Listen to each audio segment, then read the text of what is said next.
മനോഹരക്കാവിൽ രുചിയുടെ വിസ്മയം തീർത്തുകൊണ്ട് കിളിബോയ് ഷോപ്പിന്റെ ഉദ്ഘാടനം നിർവഹിക്കാൻ വേണ്ടി പ്രൗഢഗംഭീരമായ ഈ ഒരു സദസ്സിലേക്ക് നമ്മുടെ എല്ലാവരെയും പ്രിയങ്കരനായ റോബിൻ ബസിന്റെ ഓണർ ഗിരീഷ് നിർവഹിക്കുന്നതാണ്.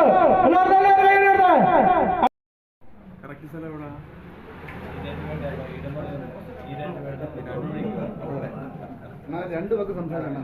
നമ്മുടെ സ്ഥാപനത്തിൽ ജ്യൂസ് സ്റ്റാൻഡിന് ഒരു അനുഗ്രഹമൊക്കെ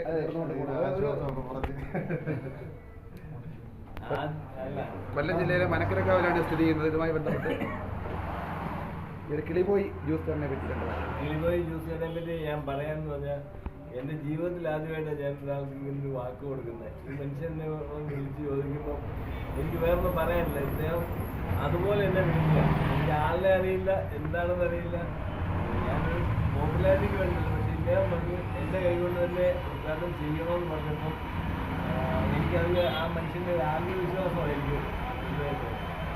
എന്ത് വില കൊടുത്തും എന്ത് മാറ്റി ഇപ്പോൾ അങ്ങോട്ട് ജലത്തിലാണെങ്കിൽ ഇതിന് എറണാകുളം പോകുന്നത്. എന്നാലും ഞാനിത് ഇവിടെ വന്നിട്ടേ പോകുള്ളൂ ഞാൻ തീരുമാനിച്ചതാണ്. അത് ഈ മനുഷ്യൻ്റെ എൻ്റെ കൈ കൊണ്ട് അതൊരു നന്മയാവുമെങ്കിൽ ആകട്ടെ. ഒന്നിനൊരു പുതിയ സംരംഭം തുടങ്ങാൻ പോകുന്നൊരു മനുഷ്യരാണ്. ആ മനുഷ്യന് കൊടുക്കാവുന്ന ഏറ്റവും നല്ല ഇത് ധൈര്യമാണ്. ആ ധൈര്യം എനിക്ക് ഇപ്പോഴും പറയാനുണ്ട്. എന്ത് പ്രതിബന്ധം ഉണ്ടെങ്കിലും ആ ധൈര്യത്തോടെ മുന്നോട്ട് തന്നെ പോവുക. അപ്പോൾ അത് വിജയത്തിലേ അവസാനിക്കുള്ളൂ. ഇപ്പം ഞാൻ തന്നെ എനിക്ക് എൻ്റെ അനുഭവം എല്ലാവർക്കും അറിയാവുന്നതാണ്. 6-7 മാസമായി ഞാൻ യുദ്ധം തുടങ്ങിയിട്ട്. ഏതാണ്ട് നാളെ അതിൻ്റെ പരിസമാപ്തിയിൽ എത്തുക. അപ്പം ഇന്ന് എറണാകുളത്ത് പോയി ബാക്കി വക്കീലിൻ്റെ കാര്യങ്ങൾ പറയാൻ വേണ്ടി ഞാൻ പോകാൻ വേണ്ടി വന്നതാണ്. അപ്പം രാവിലെ 6 മണി കഴിഞ്ഞപ്പോൾ വീട്ടിൽ നിന്ന് പോകുന്നതാണ്. എന്തായാലും ഇവിടം വരെ ഇച്ചിരി ലേറ്റായി പോയി എങ്കിലും ആദ്യമായിട്ടാണ്. അത് കൊല്ലം ജില്ലയിൽ നിന്നല്ല, എൻ്റെ ജീവിതത്തിൽ ആദ്യമായിട്ടാണ്.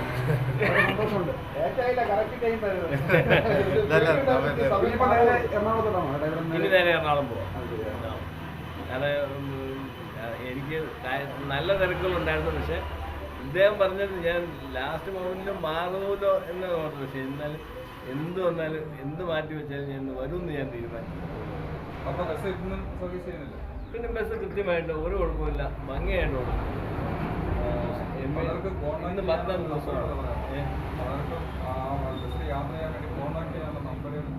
നമ്പറുകൾ സൈറ്റിലുണ്ടല്ലോ. അത് ചെക്കിങ് എല്ലാ ദിവസവും രാവിലെ വരും. അവർ വന്ന് വളരെ സന്തോഷത്തോടെ നോക്കും. അത് കഴിഞ്ഞ് ഇവിടുന്ന് കേരളത്തിൻ്റെ അതിർത്തി കടക്കാൻ നേരത്ത് അവർ ഒന്നും കൂടെ നോക്കും. വാഹനങ്ങൾ പലർക്കും ബുദ്ധിമുട്ട് വരുത്താറുണ്ടല്ലോ അവർ. ആ ബുദ്ധിമുട്ട് വരുത്തുന്നത് ഇങ്ങനെ പ്രതികരിക്കാൻ തുടങ്ങി അവരുടെ കാശ് കൈക്കൂലി വേണ്ടിയിട്ടൊന്നും നടക്കുകയില്ല. പിന്നെ അപ്പോൾ ആ ഒരു തടസ്സം വരുമല്ലോ എന്നോർത്താണ് ഇപ്പോഴും എന്നെ ചെക്ക് ചെയ്തുകൊണ്ടിരിക്കുന്നത്. അതിൻ്റെ ഒരു വിഷമം 1-2 ദിവസത്തിനകം മാറും. അതും നമുക്കറിയാം. എന്ത് പറഞ്ഞാലും നമ്മുടെ ജനങ്ങൾക്ക് വിശ്വാസത്തോടെ പോകാൻ പറ്റിയ ഒറ്റ വഴിയുള്ള റോബിൻ വണ്ടി. കാരണം എന്ന് പറഞ്ഞു കഴിഞ്ഞാൽ കറക്റ്റ് ചെക്കിങ്, കറക്റ്റ് പേപ്പറുകൾ ക്ലിയർ ചെയ്ത് പോലെ വേറെ ഒരു വണ്ടിയില്ല.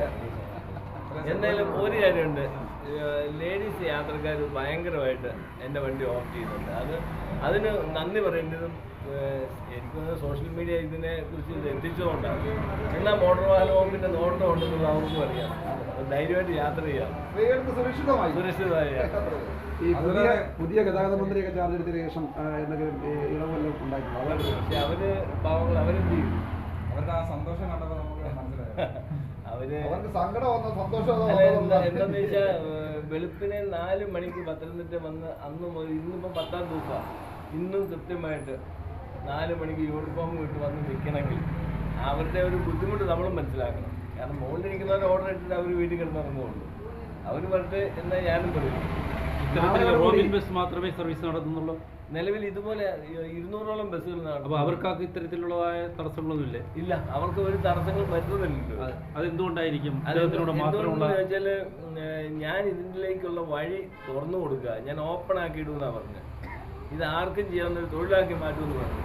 പക്ഷേ ഈ 200ഓളം വാഹനങ്ങളുണ്ടെന്ന് പറഞ്ഞാൽ ഇതൊക്കെ ബെഡാ ടീമുകളാണ്. അവർക്ക് അവരിലേക്ക് മാത്രം ഒതുങ്ങി നിൽക്കണം. അതാണ് അത് മാറ്റിയിട്ട് ഒരു സാധാരണക്കാരന് ചെയ്യാവുന്ന ഒരു തൊഴിലാക്കി മാറ്റുക. നാളെയോടുകൂടി ഇതിന്റെ നാളെ കോടതിയിൽ കേന്ദ്രത്തിന്റെ ഇത് വരുന്നുണ്ട്. ഇതിന്റെ ക്ലാരിറ്റി എന്താണെന്ന് നാളെ അറിയാം. അപ്പം അത് പറയുമ്പോൾ പിന്നെ നമുക്ക് വേറൊന്നും പറയാനില്ല. അതോടെ നമ്മുടെ ഈ പ്രശ്നങ്ങളൊക്കെ മാറും എന്ന് പ്രതീക്ഷിക്കാൻ പറ്റുമോ? തീർച്ചയായിട്ടും നമ്മുടെ ഭാഗ്യമാണോ കേരളത്തിൻ്റെ ഭാഗ്യമാണോ ഒന്നും പറയാൻ പറ്റില്ല. മന്ത്രി മാറി എന്ന് പറഞ്ഞാൽ അല്പം വിവരം വിദ്യാഭ്യാസമുള്ള മന്ത്രി വന്നപ്പോൾ ആ മന്ത്രിക്ക് ഈ സംഭവത്തെക്കുറിച്ച് പറയാനും അത് എന്താണെന്ന് ചോദിക്കാനും അറിയാം. പുള്ളിയുടെ കൂടെ ഇരിക്കുന്ന ആൾക്കാരോട് ഇതെന്തുകൊണ്ട് ഇങ്ങനെ ചെയ്യുന്നതെന്ന് പുള്ളിക്ക് ചോദിക്കാൻ സാധിച്ചു. മറ്റേ പുള്ളി അങ്ങനെയല്ലായിരുന്നു. പുള്ളിക്ക് അവർ പറയുന്നത് മാത്രം കേട്ട് പുള്ളി ചെയ്തു. ജനങ്ങളെല്ലാം നമ്മുടെ കൂടെ നല്ല സപ്പോർട്ടായിട്ടുണ്ട്. തീർച്ചയായിട്ടും ജനങ്ങളെ സപ്പോർട്ടുള്ളൂ. അതാണ് നമ്മൾ ഞാൻ ആദ്യം പോലെ പറഞ്ഞു, എനിക്ക് രാഷ്ട്രീയമില്ല, ഇതിനകത്ത് ഞാൻ രാഷ്ട്രീയക്കാരനല്ല, ഞാൻ രാഷ്ട്രീയം വിളമ്പാൻ വേണ്ടി വരുന്ന ആളുമല്ല. അതിൻ്റെ പേര് പറഞ്ഞ് കുറേ പേര് എന്നെ ചീത്ത വിളിക്കുകയും ബഹളങ്ങളൊക്കെ ഉണ്ടായിരുന്നു. അത് നടത്തിക്കോട്ടെ, അവരുടെ ആഗ്രഹമാണ് അത്. പക്ഷേ ഞാൻ ഒരു രാഷ്ട്രീയത്തിനും എതിരല്ല, ഒക്കെ ചെയ്തോട്ടെ. ഞാൻ നാളെ രാഷ്ട്രീയത്തിലേക്ക് വരാൻ ഉദ്ദേശിക്കുന്നുമില്ല. പക്ഷേ ഒറ്റ കാര്യം മാത്രം, ഇങ്ങനെ ഞാൻ പിടിച്ച ഈ നിയമം പൊതുജനങ്ങളിലെത്തിക്കും. ആർക്കും ചെയ്യാവുന്ന തൊഴിലാക്കി ഇതിനെ മാറ്റി. ആ ഒരു ഭയം കൊണ്ടാണ് അല്ലേ? ആ ഒരു ഭയമാണ് പലർക്കും എന്നെ ഇതിൽ നിന്ന് എങ്ങനെയും പിന്തിരിപ്പിക്കുക എന്നുള്ളത്. എന്നെ ഒരു കാലത്ത് KSRTC അതുപോലെ ഉപദ്രവിച്ചാണ്. അത് ശരിക്കും നന്നായിട്ട് ഉപദ്രവിച്ചാണ്. ആ ഉപദ്രവം പിന്നീടിപ്പം അത് ജനങ്ങളിലേക്ക് എത്തട്ടെന്ന് ഞാനും പറഞ്ഞു. ഒറ്റയ്ക്ക് ഇന്ന് പൊരുതി അന്ന് ഇന്ന് ഒറ്റയ്ക്ക് തന്നെയാണ് നമ്മൾ പോയിക്കൊണ്ടിരുന്നത്. പക്ഷെ ഇന്ന് ഒറ്റയ്ക്കല്ല, ഇന്ന് ഒരു വലിയൊരു ജനസമൂഹം തന്നെ എൻ്റെ കൂടെ ഉണ്ട്. പണ്ടൊക്കെ ഒറ്റയ്ക്കായിരുന്നു, അന്ന് വേറെ ആരും തന്നെ ഒന്നുമില്ല. ഒരു കാര്യം കൂടി ചോദിച്ചോട്ടെ, ഇത്തരത്തിൽ ഈ KSRTC സർവീസ് നഷ്ടത്തിലാവാൻ കാരണം എന്താണെന്ന് ഇദ്ദേഹത്തിന് പറയാൻ? കേടുകാര്യസ്ഥത മാത്രം. ഞാൻ ചോദിക്കട്ടെ, നമുക്ക് ഈ അടുത്ത കാലത്ത് എല്ലാവർക്കും അറിയാവുന്നതാണ് 100 കോടി രൂപ KSRTCക്ക് എവിടെ പോയി എന്നറിയില്ല എന്ന് പറഞ്ഞു. 100ഒന്നും അല്ല, അതിലൊക്കെ ഒത്തിരിയോ കോടികളാണ്. അത് അന്വേഷിക്കണമെന്ന് പറഞ്ഞുകൊണ്ട് ഒരാൾ ഹൈക്കോടതിയെ സമീപിച്ചായിരുന്നു. ആ ഹൈക്കോടതിയെ സമീപിച്ചപ്പം കോടതിയിൽ ഗവൺമെൻറ് ആവശ്യപ്പെട്ടത് അത് അന്വേഷിക്കേണ്ടെന്നാണ്. ഇതെന്താണെന്ന് പറയാനുള്ളത്. അപ്പം കൃത്യത്തിൽ മുകളിലിരിക്കുന്നവർ തന്നെയാണ് ഇതിന് തീരുമാനം എടുക്കുകയും ചെയ്യുന്നത്. ഇതിൻ്റെ മരണപടി മുടക്കുക എന്നുള്ളതാണ് KSIFT എന്ന് പറഞ്ഞ ഒരു സ്വകാര്യ കമ്പനി ഉണ്ടാക്കിയിട്ടുണ്ട്. അതിൻ്റെയൊക്കെ കഥകൾ വിളമ്പാൻ തുടങ്ങിയ നമ്മൾ ആരും ഉദ്ദേശിക്കുന്ന കഥകളല്ല അത്. അതിൻ്റെ നമ്മൾ ജനങ്ങളെ മണ്ടന്മാരാക്കരുത്. അത് KSRTC ചെയ്തുകൊണ്ടിരിക്കുകയാണ്. അത് ജനം മനസ്സിലാക്കുന്നു. നമ്മുടെ സംസ്ഥാനത്ത് ഏറ്റവും കൂടുതൽ തൊഴിൽ കൊടുക്കുന്നതായ ഒരു മേഖലയാണ് KSRTC. അത് ഓരോ ദിവസവും അധപ്പതിച്ചുകൊണ്ടിരിക്കുകയാണ്. അവർക്ക് കൃത്യമായ രീതിയിൽ ശമ്പളം കിട്ടുന്നില്ല. സാറ് പറഞ്ഞതുപോലെ അവരുടെ കെടുകാര്യസ്ഥത തന്നെയാണ് അല്ലേ?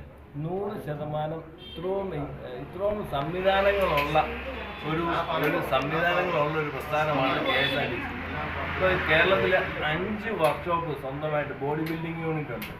നമ്മളൊന്ന് ചിന്തിക്കണം, ബോഡി ബിൽഡിംഗ് യൂണിറ്റ് അതിൻ്റെ എല്ലാ ആക്സസറീസും ഉണ്ടാവും. അതുപോലെ തന്നെ തൊഴിലാളിയുണ്ട്. പക്ഷേ KSRTCക്ക് വേണ്ടി ഇപ്പം ബസ് ബോഡി ചെയ്യുന്ന എവിടെയാണ്? ബാംഗ്ലൂർ. ഈ ബാംഗ്ലൂർ ബോഡി ചെയ്യുന്ന ഈ വണ്ടികൾ ഇങ്ങോട്ടേക്ക് വരുമ്പം ഇതിൻ്റെ GST ഒക്കെ അടയ്ക്കുന്ന കർണാടക സ്റ്റേറ്റിലാണ് അതിൻ്റെ മേജർ പോർഷൻ കിട്ടുന്നത്. നമുക്കെന്ത് നേട്ടം? ഇത് മുഴുവൻ ചെയ്യാൻ ഇത്രയും സ്ഥലസൗകര്യവും ബോഡി ബിൽഡിംഗ് യൂണിറ്റും ഉള്ള ഒരു ബോഡി വർക്ക്ഷോപ്പ് ഇന്ത്യയിൽ കേരളത്തിൽ ഈ KSRTCക്ക് മാത്രമേ ഉള്ളൂ. അത് വെറുതെ ഇട്ടിട്ടാണ് ബാംഗ്ലൂരിൽ പോയി ഈ കാര്യങ്ങൾ ചെയ്തുകൊണ്ടിരിക്കുന്നത്. ഗണേഷ് കുമാർ മന്ത്രിസ്ഥാനം ഏറ്റെടുത്തതിന് ശേഷം അതേ ഒരു പ്രശ്നം ഇറക്കി എല്ലാ ഡിപ്പോയിലും കിടക്കുന്ന ആദ്യ സാധനങ്ങളെല്ലാം വിറ്റ് മാറ്റുക എന്നുള്ളത്, എന്നിട്ട് പുതിയ രൂപത്തിലേക്ക് കൊണ്ടുവരാനുള്ള സംവിധാനമാണ്. പക്ഷെ പുള്ളി അത് ചെയ്യാൻ പോയാലും ഒരു കാര്യം പറഞ്ഞേക്കാം, ഉദ്യോഗസ്ഥർ പുള്ളിയെ കൊണ്ട് ചെയ്യിപ്പിക്കുകയില്ല. ഇല്ലെങ്കിൽ നോക്കിയോ, നമ്മൾ ഇപ്പം പുള്ളി ആവേശത്തോടെ കാര്യങ്ങൾ പറയുന്നുണ്ട്. പക്ഷെ പുള്ളി ഇരുന്ന ഉത്തരവ് താഴേക്കടയിലേക്ക് ചെല്ലുകയില്ല. അവരുടെ കളക്ഷനിൽ നിന്ന് തന്നെ കൊടുത്തു, നമ്മൾ കണ്ടതല്ലേ. എന്നിട്ട് പിറ്റേ മാസം ശമ്പളം കൊടുക്കാൻ നേരത്തെ ആ MD എവിടെയായിരുന്നു നമ്മൾ കണ്ടതല്ലേ. MDയെ തെറിപ്പിച്ചു, അത്രേ ഉള്ളൂ. അപ്പം അത് കൃത്യമായിട്ട് ഇത് ഓടരുത്. അവർക്കൊരു അജണ്ടയുണ്ട്. അത് ഉദ്യോഗസ്ഥരുടെ കയ്യിലാണ് ഇരിക്കുന്നത്. ഉദ്യോഗസ്ഥരും ഈ പറഞ്ഞ യൂണിയൻകാരും അവർ തീരുമാനിക്കും. ചേട്ടൻ്റെ സ്വകാര്യ ബസ് മാത്രമല്ലാതെ മറ്റ് വാഹനങ്ങൾ നിരത്തിൽ നിൽക്കുന്ന സമയത്ത് ശല്യം ചെയ്യാനായിട്ട് മോട്ടോർ വെഹിക്കിൾ വരാറുണ്ടോ? കാരണം വരട്ടെന്ന് ഞാൻ പറയുന്നത്, ആരും വന്ന് ഞാൻ കണ്ടില്ല ഇതുവരെ.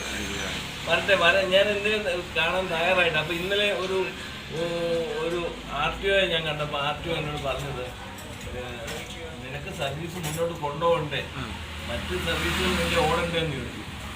നമ്മൾ കഴിഞ്ഞ സാറിന് അറിയാൻ മേലാണെങ്കിൽ ഞാൻ സർവീസിൻ്റെ എണ്ണം പറഞ്ഞുതരാം, സാറ് ചെയ്യാൻ പറ്റും. ഞാൻ നിയമം വിട്ട് ഞാൻ ചെയ്യുന്നില്ലെന്ന് എനിക്ക് ഉറപ്പാണ്. പിന്നെ ഞാൻ ആരെയും പേടിക്കുന്നത്? നിയമത്തിലൂടെ ചെയ്താൽ ആരെയും പേടിക്കേണ്ട കാര്യമില്ല. മുമ്പ് ഈ ശാരീരികമായിട്ട് പ്രശ്നങ്ങൾ വന്നത് അതെങ്ങനെയാണ് ചേട്ടനൊരു അപകടം പറ്റി? അത് എന്തായാലും അതൊന്നും ഞാൻ പറഞ്ഞില്ല, കുറേയല്ല എൻ്റെ കയ്യിലും രക്ഷകൊണ്ട് നമ്മളെല്ലാം തികഞ്ഞവരൊന്നുമല്ല. എനിക്കും അബദ്ധങ്ങൾ പറ്റാം, നമുക്ക് പറ്റാം. പക്ഷെ പറഞ്ഞിട്ട് തന്നെ ആരും മറ്റൊരാൾ ഇല്ലെന്നാക്കാൻ നോക്കരുത്. എന്നാൽ മിച്ചം ഇരുന്നാൽ ഇങ്ങനെയൊക്കെ ഉണ്ടാവുന്നത്. ഇഷ്ടം പോലെ ഭീഷണികൾക്ക് ഒരു കുറവുമില്ല, കത്തിക്കും കൊല്ലും എല്ലാം ഇഷ്ടം പോലെ. പക്ഷെ അതൊന്നും നമ്മൾ അതിൻ്റെ ഒരു വില ഈ കോയമ്പത്തൂർ ചെന്നപ്പോഴേ അവിടുത്തെ സമീപനം എങ്ങനെ ഉണ്ടായിരുന്നു? വണ്ടിയൊക്കെ അവിടെ തടയും പിടിച്ചെടുക്കുകയും പ്രശ്നങ്ങൾ ഉണ്ടാവുകയും ഒക്കെ ചെയ്തു. പക്ഷെ ഒരു കാര്യം മാത്രം ഉണ്ടായിരുന്നു, അവര് നിയമം, ഞാൻ പറഞ്ഞ നിയമം എന്താണെന്ന് അവർക്ക് അറിയില്ലായിരുന്നു.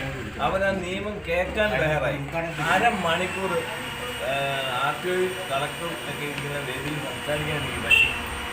എൻ്റെ വാക്കുകൾ കേട്ടിട്ട് അവർ ചുമ്മാ പറയല്ലേ ഇത്, അവരാ റൂള് കംപ്ലീറ്റ് എടുത്ത് വായിച്ചിട്ട് അതിനുള്ള കാര്യങ്ങളെക്കുറിച്ച് കൂടുതൽ അന്വേഷിച്ചിട്ട് ഒരു മണിക്കൂർ വേഗം വണ്ടി ഇവിടുന്ന് ഇറക്കാനാണ് പറയുന്നത്. ചേട്ടനെ ആദ്യമായിട്ട് വേട്ടയാടിയത് എവിടെ വെച്ചാണ്? റാന്നി ജോയിന്റ് ആർട്ടിഒ സെപ്റ്റംബർ മാസം 1-ാം തീയതി. അതെന്തിന്റെ പേര് പറഞ്ഞാണ് ആദ്യം വാഹനത്തിന്റെ? വണ്ടി വൈപ്പറിന്റെ ബ്ലേഡിങ് തേയ്മാനം, പിന്നെ ടയറിന് കണ്ടയില്ല. വെളുപ്പിനെ 5 മണിക്ക് വണ്ടിക്ക് പുകയിലൂടെ പുക വരുന്നുണ്ട്. പിന്നെ ജോയിന്റിന് ഇളക്കം ഉണ്ടെന്ന് തോന്നുന്നു. അത് വണ്ടിക്ക് അടിക്കറിയൊക്കെയല്ലേ നോക്കി, നമുക്കറിയില്ല. വൈപ്പറിൽ തുടങ്ങിയതാണ്. വൈപ്പറിൽ തുടങ്ങി. അങ്ങനെയാണെങ്കിൽ KSRTC ഒന്നും ഓടിക്കാൻ ഒക്കില്ലല്ലോ. വൈപ്പറിൽ പ്രശ്നമാണെങ്കിലേ KSRTC ഒന്നും ഓടിക്കാൻ ഒക്കില്ലല്ലേ? അല്ല, അതല്ല, KSRTCയുടെ ഒരു കാര്യത്തെ കുറിച്ച് അവരോട് ചോദിക്കുന്നു. നമ്മൾ സിനിമയിൽ പറയുന്നല്ലേ, പോളണ്ടിനെ കുറിച്ച് ഇവിടെ പറയാൻ പാടില്ല. ആ ഒരു അവസ്ഥയാണ്. KSRTCയെ കുറിച്ച് ഞങ്ങളോട് പറയുന്ന അത് ഞങ്ങൾ നോക്കിക്കോളാം, നിങ്ങളുടെ കാര്യം പറഞ്ഞാൽ മതി. കഴിഞ്ഞ ദിവസം ഓടിക്കൊണ്ടിരുന്ന ബസ്സിന്റെ ടയർ ഊരിപ്പോയതാണ്. അത് ഒന്ന് ചിന്തിക്കണം, ആ ടയർ ഊരിപ്പോയ കഥയെ നിങ്ങൾ കേട്ടിട്ടുള്ളൂ. ഈ ടയർ ഊരിപ്പോയതിൻ്റെ തലേ ദിവസം ആ വാഹനത്തിന് ഫിറ്റ്നസ് സർട്ടിഫിക്കറ്റ് കൊടുത്തിട്ടുണ്ട്. അതിനെക്കുറിച്ച് നിങ്ങൾ ആരെങ്കിലും അന്വേഷിച്ചു? അതിൻ്റെ തലേ ദിവസം ഫിറ്റ്നസ് സർട്ടിഫിക്കറ്റ് കൊടുത്ത വണ്ടിയാണ്. അപ്പോൾ ആ വണ്ടിക്ക് ഫിറ്റ്നസ് കൊടുത്ത മോട്ടോർ വാഹന വകുപ്പ് എന്ന് പറഞ്ഞാൽ ആരാണ്? കൊള്ളക്കാരാണോ? ഞാൻ എത്ര ചോദിക്കുന്നുണ്ട്. വീൽ ഊരിപ്പോയ ബസ്സിന് ഫിറ്റ്നസ് സർട്ടിഫിക്കറ്റ് തൊട്ട് തലേ ദിവസം കൊടുത്തതാണ്. നമ്മളെല്ലാവരും കണ്ടാണ് ആ പേപ്പർ കൃത്യം നോക്കും. അപ്പോൾ ആ വണ്ടിക്ക് എന്ത് ഫിറ്റാണെന്ന് അവർ പരിശോധിച്ച്, മോട്ടോർ വാഹന വകുപ്പിൽ നടക്കുന്ന പണി ഇതാണ്. പരിശോധന ഇല്ലായിരുന്നു, ഒരു പരിശോധനയില്ല. ഈ മോട്ടോർ വെഹിക്കിളിന്റെ ഭാഗത്ത് മാത്രമേ ഉള്ളൂ, പോലീസിന്റെ ഭാഗത്ത് ഇതുപോലുള്ള പരിശോധനകൾ 100% പറയാം. പോലീസ് കൈക്കൂലിക്കാരാണ്, അങ്ങനെയാണ്, അപ്പടിയാണ്, ഇപ്പടിയാണ്. അതൊക്കെ കുട്ടമ്പിള്ള പോലീസ് എന്ന് പറഞ്ഞാൽ അതിൻ്റെ ഒരു കാലമൊക്കെ പോയി. ഇപ്പോഴെന്ന് പറഞ്ഞാൽ നല്ല പക്ക നല്ല ആണത്തുള്ള പിള്ളേരാവും പോലീസ്. ഈ മോട്ടോർ വാഹന വകുപ്പിൽ അങ്ങനെയല്ല. നല്ല ആളുകളും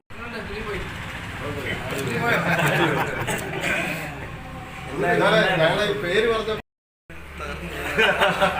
നടന്നു പോയി നോക്കണ്ട, അത് ഇനിയും തുടങ്ങാൻ പറ്റും.